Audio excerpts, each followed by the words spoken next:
Speaking of Biden and what's going on in terms of the fallout from that poll that showed him losing in 5 out of 6 states, there are several people who are now calling for him to just drop out. Let's go ahead and put this up there on the screen. This was in very, I think, coded language.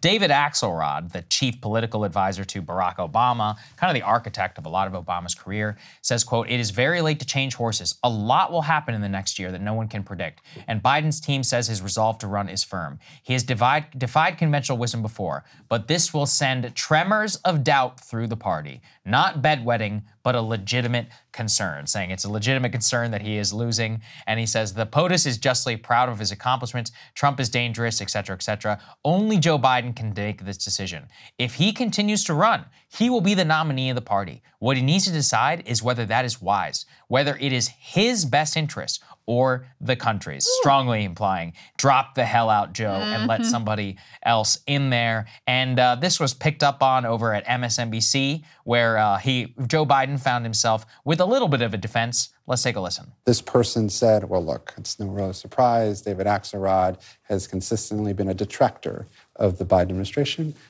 What would you say? I would also argue, and I love Axe, but he was also a detractor of the 2020 Biden campaign. So I'm not surprised by this, but it's very disingenuous.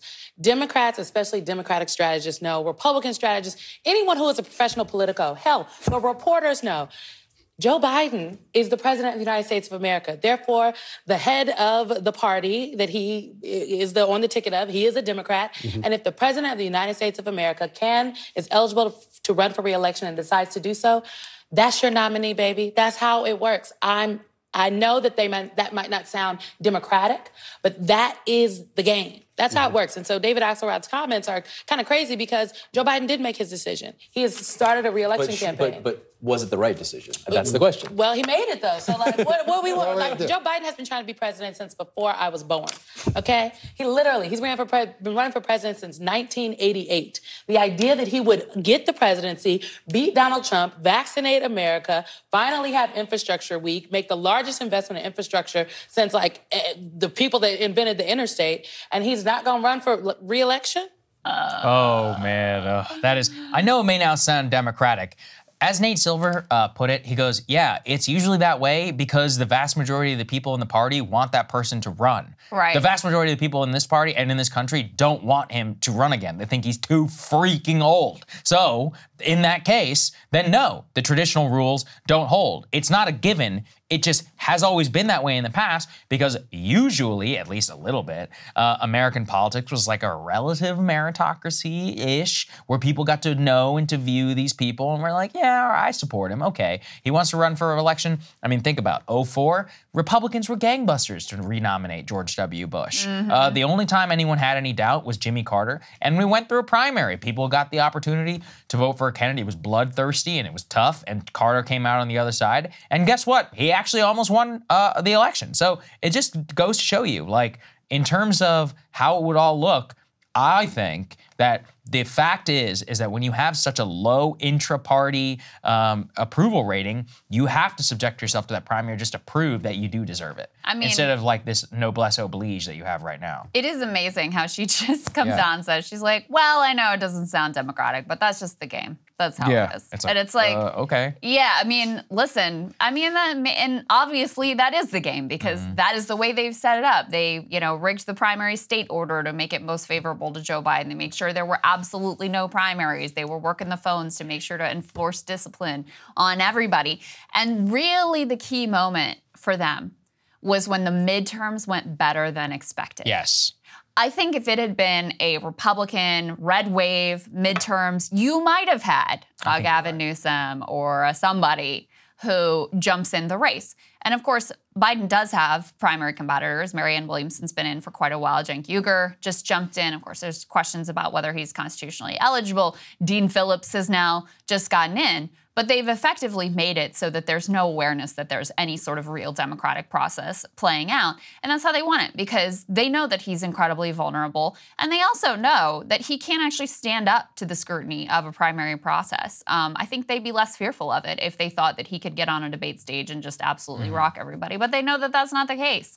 So I just want to underscore, David Axelrod, who is seen as one of the like wise sages of electoral politics in the Democratic Party, for him to come out and very strongly suggest that Biden is staying in because of his own personal ambition versus what is in the best interests of the nation is really, really something. And everyone is going to take note of that.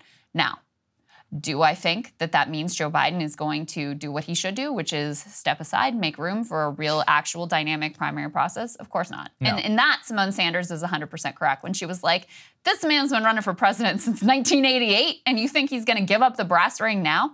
She's right about that. There's no way that he's going to, as long as he has one breath left in his body, he is going to hold on to the presidency because it has been his lifelong ambition, and he doesn't actually care about whether he's the best person at this point to try to defeat Trump again. And by the way, I think he is genuinely convinced himself that he actually is that person who would be best positioned to defeat Trump another time. Just to remind you guys of the details of that poll that we covered yesterday from the New York Times that we've been talking a lot about, what was really, really noteworthy and shows you how far he's fallen is even Kamala Harris performed better than he did in that poll. That's a first. Consistently across the board, when we've seen polling like this in the past, Biden has done not that great, but it's always been a little better than Kamala.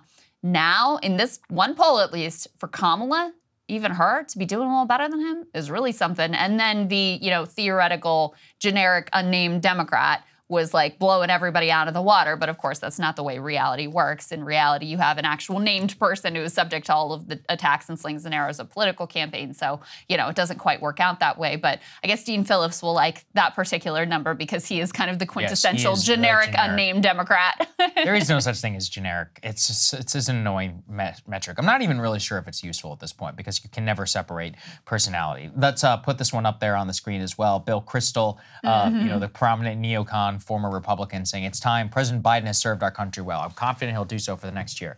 But it's time for an act of personal sacrifice and public spirit. It's time to pass the torch to the next generation. It's time for Biden to announce he won't run in 2024. And then you also had Pramila Jayapal on MSNBC, Jen Psaki's show, saying that she was worried about the election. Let's take a listen. But I will tell you, this is the first time, Jen, that I have felt like the 2024 election is in great trouble for the president and for our Democratic control, which is essential. The first time. Well, if that's the first time, then you're an idiot. But and maybe it's the first time that you're willing to admit it on television. Anyway, I think the point being that clearly the bat signal is out. You're allowed to talk about it now. We'll see what they do. We all know what they're going to do, which is that they're just going to keep Joe Biden. Yeah. And then they'll see how it works out for him. And then they'll pretend like none of this conversation ever happened and how dare you question his abilities or, any of that. And be totally shocked and find a litany of people to blame if he loses that do not involve themselves or Joe Biden himself. There you go. Hey guys, if you like that video, go to breakingpoints.com, become a premium subscriber, and help us build the best independent media organization on the planet. That's right. We're subscriber funded. We're building something new. We want to replace these failing mainstream media organizations. So again, to subscribe, it's breakingpoints.com.